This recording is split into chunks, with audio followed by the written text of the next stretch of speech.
दोस्तों, अक्सर कहा जाता है कि समझदार व्यक्ति वही है जो बोलने से ज़्यादा सुनने में विश्वास रखता है।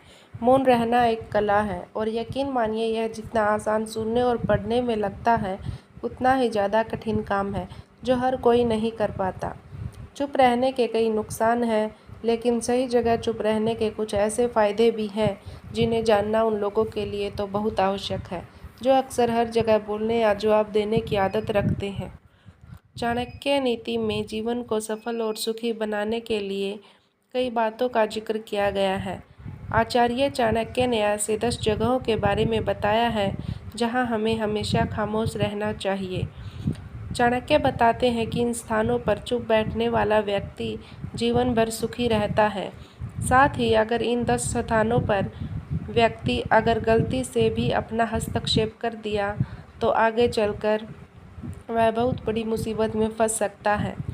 तो चलिए जानते हैं कि वह कौन से 10 जगह हैं जहां हमें हमेशा चुप रहना चाहिए।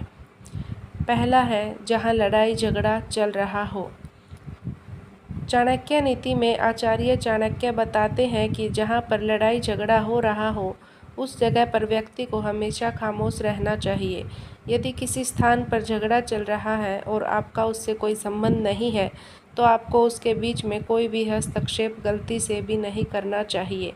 अगर आपने गलती से भी उन लोगों के बीच में हस्तक्षेप कर दिया तो आगे चलकर आपके ऊपर बहुत बड़ी मुसीबत आ सकती है। इसलिए झगड़े वाले स्थान पर मौन रहना ही अच्छा है। दूसरा है जहां लोग अपनी तारीफ खुद ही कर रहे हों। आचार्य चाणक्य के अनुसार अगर किसी स्थान पर लोग खुद की तारीफ खुद ही कर रहे होते हैं तो वैसे स्थान पर खामोश रहना चाहिए। साथ ही यदि किसी स्थान पर अगर सभी लोग अपना अहंकार दिखा रहे हैं तो वहां पर आपको बिल्कुल खामोश बैठना चाहिए। चाणक्य बताते हैं कि ऐसी जगह पर बोलने वाले का अपमान ही होता है। इसके अलावा वे लोग आपको नीचा दिखाने की भी कोशिश करेंगे। इसलिए एक बुद्धिमान व्यक्ति को ऐसे स्थान पर हमेशा चुप ही रहना चाहिए। तीसरा है जब कोई किसी और की बुराई कर रहा हो। जब कोई आदमी आपके सामने किसी तीसरे आदमी की बुराई कर रहा हो तो उस समय आपको बस चुप रहकर सुनना चाहिए और अपनी राय व्यक्त नहीं करना चाहिए, क्योंकि जो आज आपके सामने किसी तीसरे की बुराई कर रहा है वह कल किसी और के सामने आपकी बुराई भी कर सकता है।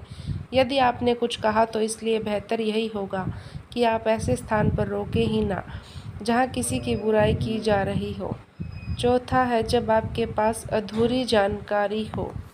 अधूरी जानकारी बहुत ही खतरनाक होता है। यदि आपको किसी घटना या किसी विषय पर अधूरी जानकारी है तो तब आपके लिए चुप रहना ही उत्तम है, क्योंकि अधूरा ज्ञान बड़ा ही घातक होता है।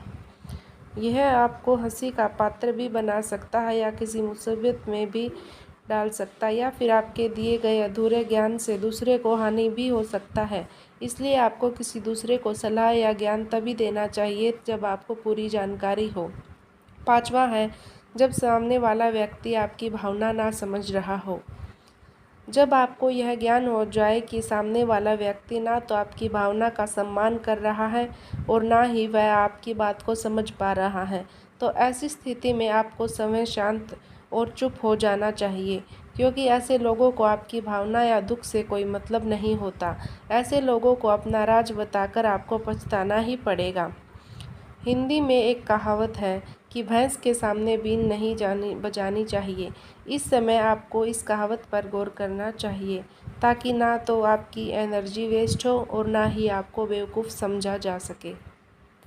छठा है जब कोई इंसान अपना दुख व्यक्त कर रहा हो। यदि कोई इंसान अपने दुख या परेशानी के बारे में आपको बता रहा है तो इसका मतलब यह है कि वह आप पर भरोसा करता है और आपको अपना समझ रहा है। ऐसे में तुरंत ही उसे समाधान बताने के बजाय चुप रहकर उसकी दुख या समस्या को ध्यानपूर्वक अच्छे से सुने। उसके बाद अगर आपने कभी अपनी ज़िंदगी में वैसी परिस्थिति का सामना किया हो और आपको यह पता हो कि ऐसी परिस्थिति में क्या करना सही होगा, तभी जाकर ही आप उसको उसकी परेशानी अनुसार समाधान दें। यदि आपको नहीं पता कि उस समय क्या करना चाहिए, तब आपके लिए चुप रहना ही बेहतर होगा। ऐसा इसलिए क्योंकि गलत सलाह देने से उसकी परेशानी और भी बढ़ सकती है। और सबसे ज़रूरी बात यह है कि आप उसके दुख या समस्या को गुप्त ही रखें, किसी और को ना बताएं। 7वां है, जब कोई व्यक्ति आप पर क्रोधित हो या आपसे झगड़ा कर रहा हो। जब आपका कोई करीबी व्यक्ति आपसे झगड़ा कर रहा हो या किसी बात पर आपसे क्रोधित हो, तो तब आपको उसके सामने आपका चुप रहना ही समझदारी भरा कदम होगा, क्योंकि जब व्यक्ति गुस्सा कर रहा होता है तब उसका अपने मन पर नियंत्रण नहीं रहता। ऐसी परिस्थिति में उनके क्रोध की अग्नि में अगर आप भी कूद पड़ेंगे या उनसे झगड़ा करने लगेंगे तो जो बात कल सुलझ सकती थी वह और भी ज़्यादा बिगड़ती चली जाएगी।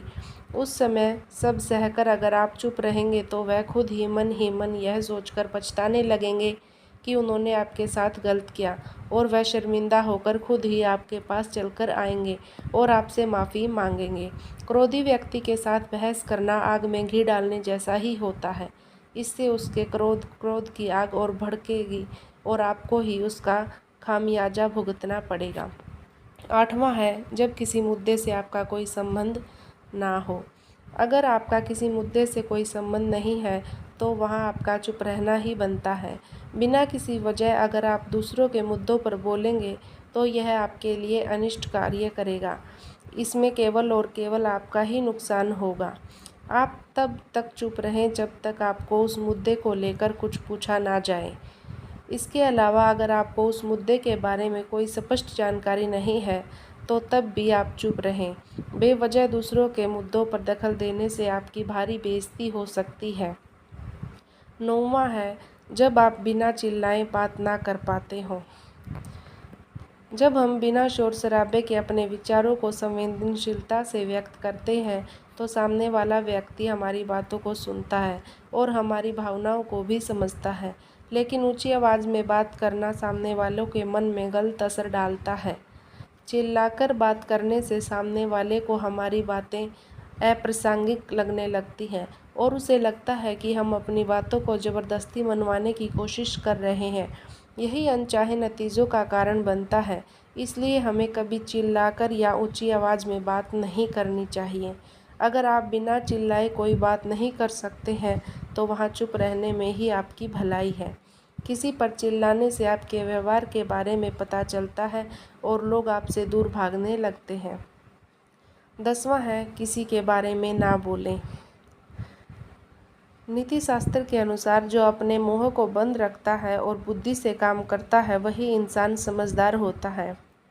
बिना ज़रूरत के बोलना, बेवजह ही किसी के बारे में बोलना या किसी के बीच में बोलना, यह गलत है। कभी कभी हमारे लिए बुद्धिमानी इसी में होती है कि हम अपना मुंह गलत जगह ना खोलें और चुप रहें। मुंह हमेशा सही जगह और सही अवसर देखकर ही खोलना चाहिए।